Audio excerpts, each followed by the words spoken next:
नमस्कार, आप देख रहे हैं हरियाणा न्यूज और आपके साथ मैं अनु चौधरी और वक्त हो चला है सुपरफास्ट 100 का।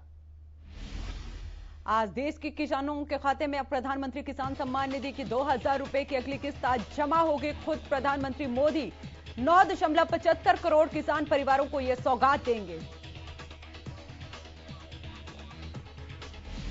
इस मौके पर पीएम मोदी ने किसानों को संबोधित किया। इस मौके पर केंद्रीय कृषि मंत्री नरेंद्र सिंह तोमर भी मौजूद रहे।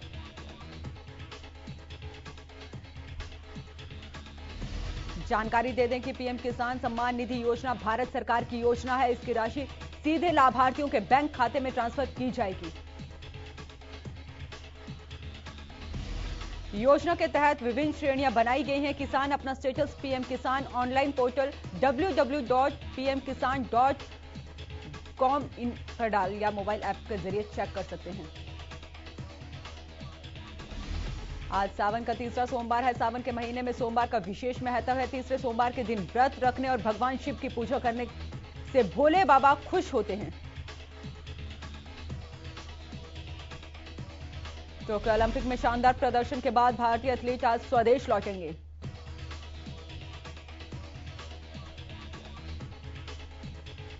देश के लिए मेडल जीतने वाले सभी खिलाड़ियों को आज शाम मेजर ध्यानचंद नेशनल स्टेडियम में आयोजित एक कार्यक्रम में सम्मानित किया जाएगा। जानकारी के अनुसार इस कार्यक्रम के दौरान प्रधानमंत्री मोदी भी वीडियो कॉन्फ्रेंसिंग के जरिए खिलाड़ियों से रूबरू होंगे।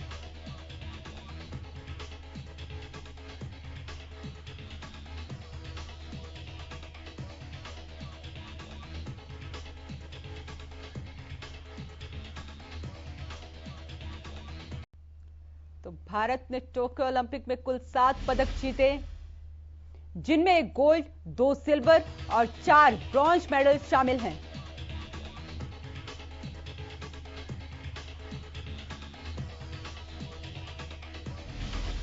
टोक्यो से आज गोल्डन बॉय नीरज चोपड़ा, पुरुष और महिला हॉकी टीम, बजरंग पूनिया और ट्रैक एंड फील्ड के इवेंट में शामिल एथलीट वापस लौट रहे हैं। ये सभी आज शाम 5:15 बजे दिल्ली एयरपोर्ट पहुंचेंगे।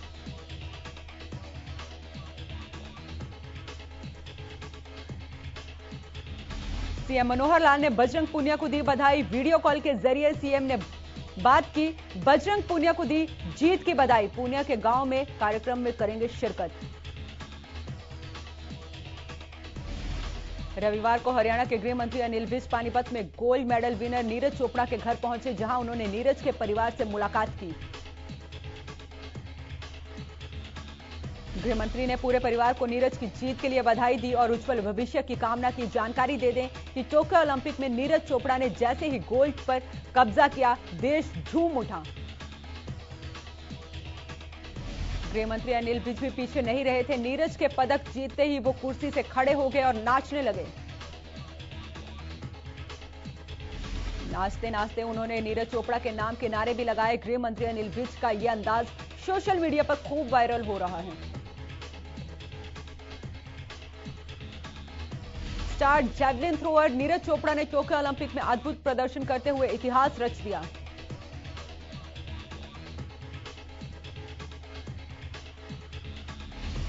शनिवार को फाइनल मुकाबला में चोपड़ा ने दूसरे प्रयास में 87.58 मीटर का बेस्ट थ्रो करके स्वर्ण पदक अपने नाम किया। इसके साथ ही Neeraj track and field event में स्वर्ण पदक जीतने वाले पहले भारतीय एथलीट बन गए।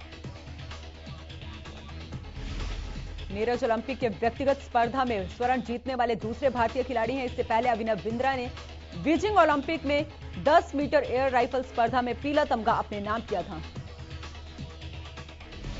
नीरज ने स्वर्ण पदक जीतकर फ्लाइंग सिख मिल्खा सिंह के सपने को साकार किया है। मिल्खा सिंह का यह सपना था कि कोई भारतीय ट्रैक और फील्ड में ओलंपिक पदक जीते। नीरज ने गोल्ड मेडल दिवंगत मिल्खा सिंह को समर्पित किया। उन्होंने कहा, मुझे अपना बेस्ट देना था, लेकिन गोल्ड मेडल के बारे में मैंने नहीं सोचा था। मैं मिल्खा सिंह से मेडल के साथ मिलना चाहता था। पीएम मोदी ने नीरज को बधाई देते हुए लिखा कि युवा नीरज के असाधारण रूप से अच्छा प्रदर्शन किया है। उन्होंने उल्लेखनीय जुनून के साथ खेला और अद्वितीय धैर्य दिखाया।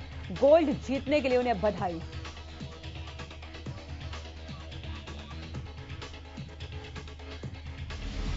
राष्ट्रपति रामनाथ कोविंद ने भी नीरज को बधाई दी। उन्होंने कहा कि नीरज की ये जीत अभूतपूर्व है। आपका करतब हमारे युवाओं को प्रेरणा देगा। नीरज चोपड़ा ने ओलंपिक में इतिहास रचकर देश भर को खुशी मनाने का मौका दिया है। गृह मंत्री अनिल विज नीरज चोपड़ा के गोल्ड मेडल जीतने का ऐलान होते ही खुशी से नाचने लगे। विज ने मीडिया से बातचीत में कहा कि हरियाणा सरकार देश में सबसे ज्यादा खिलाड़ियों का सम्मान करती है। साथ ही उन्होंने बताया कि नीरज चोपड़ा को सरकार 6 करोड़ सरकारी नौकरी और प्लॉट दिया जाएगा। कैबिनेट मंत्री कंवरपाल गुर्जर ने बजरंग पूनिया और नीरज चोपड़ा को मेडल जीतने पर बधाई दी। उन्होंने जीत पर मिठाई खिलाकर खुशी जताई। कंवरपाल गुर्जर ने कहा कि बजरंग पूनिया ने जहां कांस्य पदक जीता तो वहीं नीरज ने गोल्ड दिलाकर देश का मान सम्मान पूरी दुनिया में बढ़ाया है। सरकार ने नीरज को गोल्ड मेडल जीतने पर 6 करोड़ की राशि देने का ऐलान किया है। साथ ही क्लास 1 नौकरी और प्लॉट दिया जाएगा। नीरज के इस हौसले और जज्बे का हरियाणा के और बच्चों भी कुश्ती के अलावा दूसरे खेलों में रुचि दिखाएंगे। हमारी सरकार खिलाड़ियों का हौसला बढ़ाने के लिए उनको हर सुविधा दे रही है, उनका पूरा मान सम्मान कर रही है। पृथला के विधायक एवं हरियाणा वेयर हाउस के चेयरमैन नयनपाल रावत ने देश के लिए मेडल लाने वाले सभी खिलाड़ियों को बधाई दी। नयनपाल रावत ने कहा कि देश में प्रधानमंत्री मोदी और प्रदेश में मुख्यमंत्री मनोहर लाल की नीतियों के कारण ही युवा खेलों में देश का नाम दुनिया में रोशन कर रहे हैं। देश भर का नाम रोशन करने वाले भाला फेंक खिलाड़ी नीरज चोपड़ा को लेकर बधाइयों का तांता लगा हुआ है। राज्यसभा सांसद दीपेंद्र हुड्डा ने भी नीरज को बधाई दी और सरकार से मांग की कि नीरज चोपड़ा को एएसपी बनाया जाए। इसी दौरान बहादुरगढ़ के मांडोठी गांव में दीपक पूनिया के पिता सुभाष पूनिया का भी स्वागत किया गया और साथ ही ब्रॉन्ज मेडल विजेता सुमित दलाल को भी सम्मान दिया गया, जिसमें दीपेंद्र हुड्डा मौजूद रहे। भारतीय पहलवान बजरंग पूनिया ने पुरुषों के फ्री स्टाइल 65 किलोग्राम भार वर्ग में कजाकिस्तान के पहलवान डोलेट को कांस्य पदक के मुकाबले में 8-0 से हरा दिया। America company Johnson and Johnson की सिंगल डोज वैक्सीन को भारत में इमरजेंसी इस्तेमाल की मंजूरी मिल गई है। स्वास्थ्य मंत्री मनसुख मंडाविया ने यह जानकारी दी है। रेवाड़ी पहुंचे राज्यसभा सांसद दीपेंद्र हुड्डा ने बेरोजगारी के मामले को लेकर सरकार पर जमकर साधा निशाना।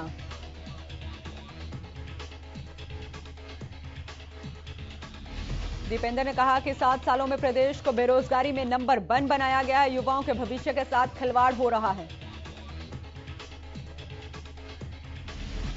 उन्होंने कहा कि चुनाव से पहले 2 भर्तियां निकालकर सरकार ने वाहवाही लूटी, उसके बाद ऐसी कोई भर्ती नहीं रही जो रद्द होने की वजह से चर्चाओं में ना रही हो। अभी तक 35 भर्तियां रद्द हो चुकी हैं।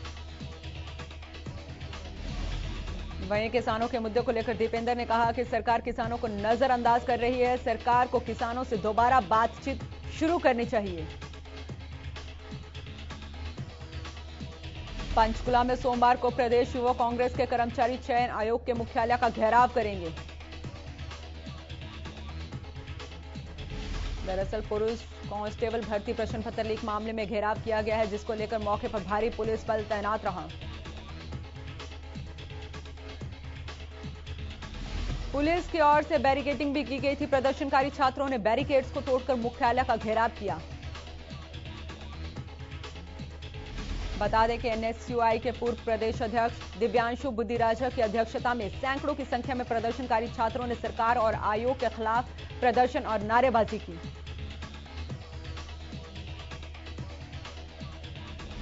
पेगासस जासूसी कांड और किसान आंदोलन से केंद्र सरकार की नजरअंदाज के विरोध में कांग्रेस ने सोमवार को कुरुक्षेत्र में प्रदर्शन किया। प्रदर्शन का नेतृत्व पूर्व मंत्री अशोक अरोड़ा ने किया। इस दौरान उन्होंने कहा कि सरकार बेरोजगारों को रोजगार तो नहीं दे सकती, लेकिन उनके भविष्य से खिलवाड़ कर रही है। उन्होंने कहा कि पहले कोचिंग पर खर्चा होता है, उसके बाद पैसे लेकर पेपर लीक कर दिया जाता है। महंगाई, पेगासस और बीते दिनों पेपर लीक के कारण रद्द की गई कांस्टेबल भर्ती परीक्षा के मामले को लेकर कांग्रेस ने फतेहाबाद में प्रदर्शन किया। बीजेपी कार्यकर्ताओं की ओर से प्रदेश में तिरंगा यात्रा का आयोजन किया जा रहा है, जिसमें सैकड़ों बीजेपी कार्यकर्ता हाथों में तिरंगा लेकर भारत माता और शहीदों के जयकारे लगा रहे हैं। इसी कड़ी में सोमवार को बावल में शहीद भगत सिंह की प्रतिमा पर पुष्पांजलि अर्पित करने के बाद शहीद सम्मान तिरंगा यात्रा का आरंभ हुआ। सहकारिता मंत्री डॉक्टर बनवारी लाल की अगुवाई में तिरंगा यात्रा निकाली गई, जिसमें हजारों लोग पूरे जोश के साथ शामिल हुए। उधर चुलाना में भी तिरंगा यात्रा को बीजेपी जिला अध्यक्ष राजू मोर ने हरी झंडी दिखाई। जयप्रकाश दलाल ने राजस्थान के सीकर जिले के खाटू श्याम जी में बाबा श्याम के दरबार में हाजिरी लगाई। जेपी दलाल ने बाबा की चौखट पर शीश नवाकर पूजा अर्चना की और प्रदेश में खुशहाली की मंगल कामना की।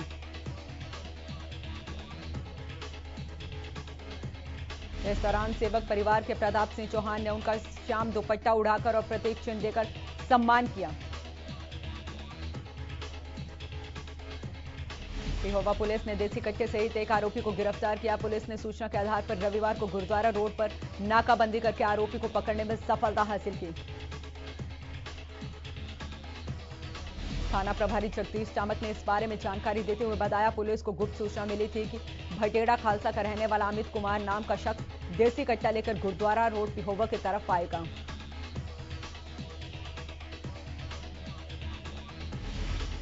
अगर गुरुद्वारे रोड पर नाकाबंदी की जाए तो उसको देसी कट्टे सहित काबू किया जा सकता है। सूचना पाकर तुरंत पुलिस की टीम ने गुरुद्वारा रोड पर नाकाबंदी की और आरोपी को गिरफ्तार किया।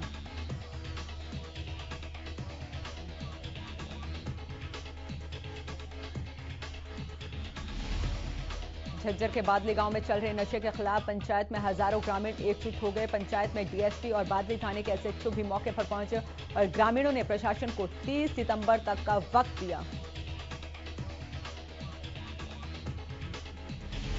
डीएसपी ने बताया कि गांव में 17 जगह बैरिकेड लगाकर नाके लगाए गए हैं और पुलिस गांव में गश्त कर रही है कि गांव में जो भी नशे की तस्करी करता है उनके खिलाफ सख्त कार्रवाई की जाएगी।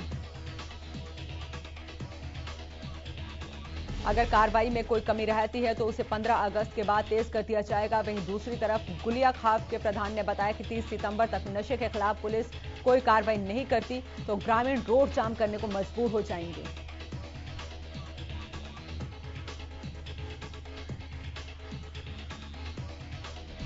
जिसकी जिम्मेदारी पुलिस प्रशासन की होगी, जबकि प्रशासन को नशे की तस्करी करने वालों को बताए गए नामों वालों के 7 मुकदमे दर्ज किए गए हैं।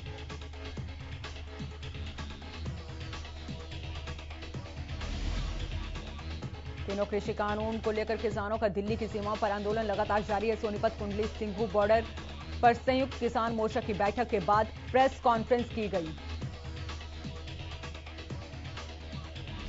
वहीं किसान नेताओं ने कहा कि 15 अगस्त के दिन किसान मजदूर आजादी संग्राम दिवस के रूप में मनाया जाएगा। गुरनाम चढ़ूनी से भी बातचीत की जाएगी। अनुशासनहीनता में उनके अलावा और नेताओं पर भी कार्रवाई हुई है। किसान नेताओं ने कहा कि 15 अगस्त पर किसी भी सरकारी कार्यक्रम का विरोध नहीं करेंगे। 15 अगस्त को सभी किसान अपने अपने वाहनों पर तिरंगा लगाकर जुलूस निकालेंगे।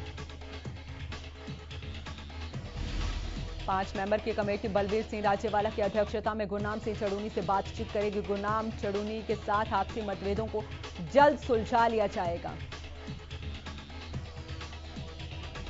3 कृषि कानूनों को रद्द करने की मांग को लेकर किसानों का आंदोलन लगातार जारी है। 22 जुलाई से कृषि कानूनों के विरोध में दिल्ली के जंतर मंतर पर किसान अपनी अलग से संसद लगाए हुए हैं और कृषि कानूनों का विरोध कर रहे हैं।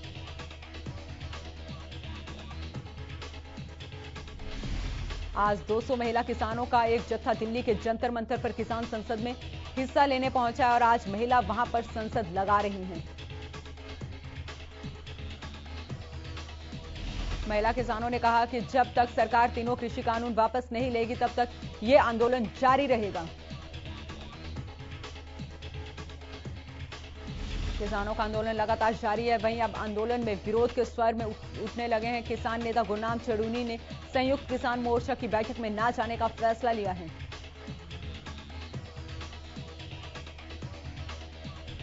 चढ़ूनी का कहना है कि पंजाब के 32 जत्थे बैठक पर कब्जा करने चाहते हैं और उनके आदमियों को बैठक से निकाल दिया जाता है। जिसके विरोध में चढ़ूनी ने कहा कि वो इस अन्याय को सहन नहीं करेंगे और सिर्फ किसान मोर्चा की बैठक में भाग नहीं लेंगे। गुरनाम ने कहा कि वो मोर्चे से अलग नहीं है, आंदोलन में इसी तरह जुटे रहेंगे और मेहनत करते रहेंगे। अगस्त में दूसरी बार कोरोना संक्रमण के मामले 40,000 से कम दर्ज हुए हैं, लेकिन मौत का आंकड़ा बढ़ा है।